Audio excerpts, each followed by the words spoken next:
A sea breeze gently blew, carrying a salty damp air mixing with a faint soreness.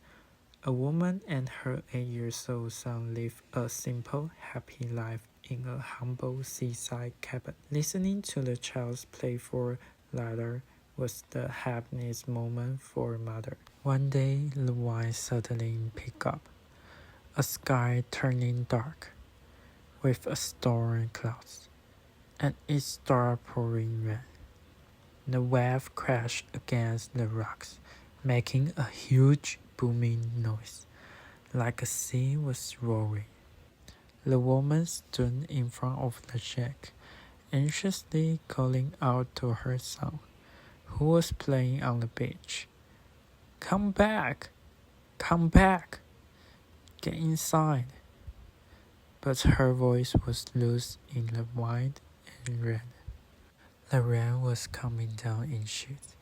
The woman struggled to keep a small fire going, her hands shaking. She kept adding wood, muttering, No, no, please, as if the flickering flame were her only hope. Just when she was about to panic, a small figure appeared in the downpour. It was her son. He was shook to the bone, but just as he was about to reach the shack, a massive wave crashed in and swept him away. The fire started to die down. The woman's heart broke, tears streaming down her face, mixing with the rain. She screaming her son's name, her voice hoarse and desperate, swallowed by the wind and rain. When the fire finally went out, the woman collapsed, her vision blurred by tears. In her heart, she cried out, He was the only person I loved. Why did you take him? He was all I had left. She reached out, feeling around in the ash of the fire, hoping to find some trace of her son. Finally, she touched a warm stone, glowing faintly red. She clasped it tightly in her hand. That stone was like a key, unlocking a flood of painful memory. They used to live in a warm house. Her son was her whole world. She remembered how he loved to listen to her bedtime story. All those happy memories now feel like knife stabbing her heart. But that happiness didn't last. One day her son suddenly got a high fever. She rushed him to the hospital, but the doctor couldn't do anything. A sudden terrible illness, like a cruel reaper, took his young life. From that moment on, the woman was consumed by guilt and grief, constantly missing her son. She fell into a deep depression. She couldn't accept that he was gone. She kept blaming herself for not doing enough. One day, alone in her empty house, she wandered to the fireplace and lit a fire, the flickering orange light dancing on the wall.